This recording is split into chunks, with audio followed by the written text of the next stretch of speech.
5वीं शताब्दी में जब दुनिया को सोना देखने तक को नसीब नहीं होता था, तब भारत के पास सोने घर, महल और बर्तन हुआ करते थे। आखिर भारत के पास इतना सोना कहां से आया?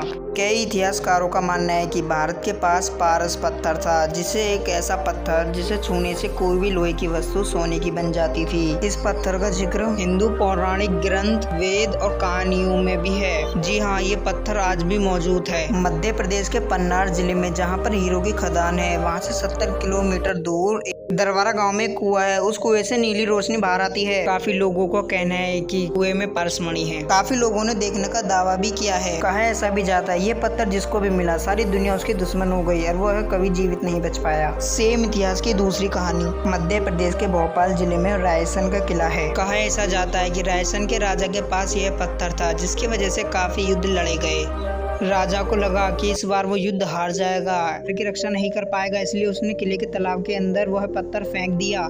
राजा वीर गति को प्राप्त हो गया।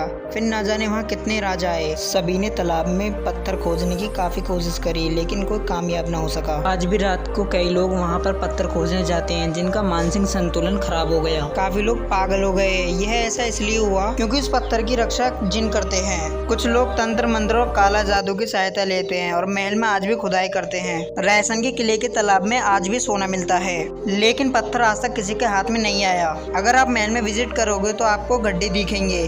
हिमालय के साधु संतों और नागा साधु जानते हैं कि पारसमणि को कैसे ढूंढा जाए, लेकिन वो किसी को बताते नहीं है। कहा यह भी जाता है कि प्राचीन भारतीय रासायनिक शास्त्र नागार्जुन ने लोहे को सोने में बदलने की तरकीब विकसित की थी, लेकिन उन्होंने भी इस प्रोसेस को किसी को नहीं बताया। ऐसा माना जाता है कि उन्होंने ही पारस पत्थर बनाया था। हिंदू ग्रंथ कथाओं के माने तो ये पत्थर भगवान विष्णु के पास था, जिसे एक साधु ने वरदान में मांगा था। उस साधु ने फिर उस पत्थर से बहुत धन और ताकत कमाई। उसे फिर अहंकार हो गया, इस वजह से उससे वो पत्थर छीन लिया गया। कुछ लोगों की माने तो कैलाश पर्वत पर भगवान शिव जी जिस पत्थर पर पैर रखते थे वह पारसमणि था।